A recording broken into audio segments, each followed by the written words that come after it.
জাতীয় প্রেস ক্লাবের সামনে শিক্ষকদের সমাবেশ ঘিরে আমরা দেখতে পাচ্ছি যে পুলিশের কঠোর অবস্থান এবং পুলিশের সাথে শিক্ষকদের ধাওয়া পাল্টা ধাওয়া এবং এক পর্যায়ে আমরা দেখেছি যে তাদেরকে জাতীয় প্রেস ক্লাবের সামনে থেকে কিন্তু সরিয়ে দেওয়া হয়েছে।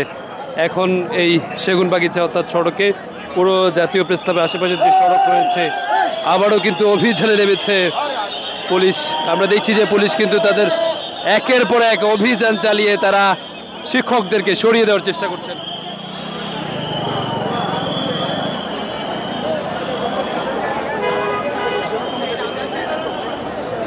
অর্থাৎ আমরা দেখছি যে একের পর এক অভিযান চালাচ্ছে এবং তারা সবাইকে সরিয়ে দেওয়ার জন্য কিন্তু চেষ্টা করছেন, কিন্তু কোনোভাবেই কিন্তু পারছেন না। এবং একের পর এক আমরা দেখছি যে তারা বিভিন্ন জায়গা থেকে আশেপাশে জড়ো হয়ে তারপরে তারা আবারও প্রেস ক্লাবের সামনে এসে জড়ো হচ্ছেন। অর্থাৎ প্রেস ক্লাবের সামনে যে আমরা দেখেছি জাতীয় প্রেস ক্লাবের সামনে তারা যমুনা অভিমুখে একটি কর্মসূচিও তারা দিয়েছেন এবং তারা বলছে তাদের দাবি আদায় না হওয়া পর্যন্ত তারা এই রাজপথ ছাড়বেন না, এমন কর্মসূচি আমরা।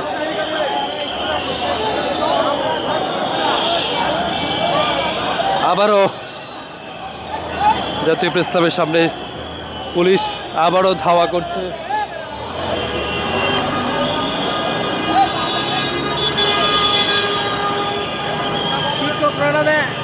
শিক্ষকদের দিয়ে না হামলা করবে, আমার শিক্ষকদের ধরে নিতে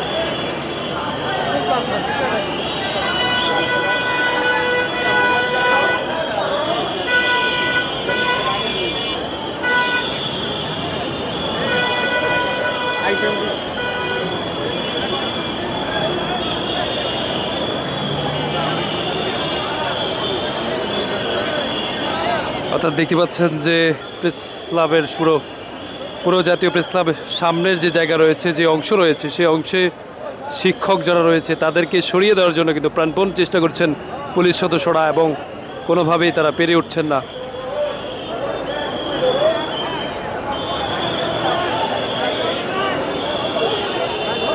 একাধিকবার তারা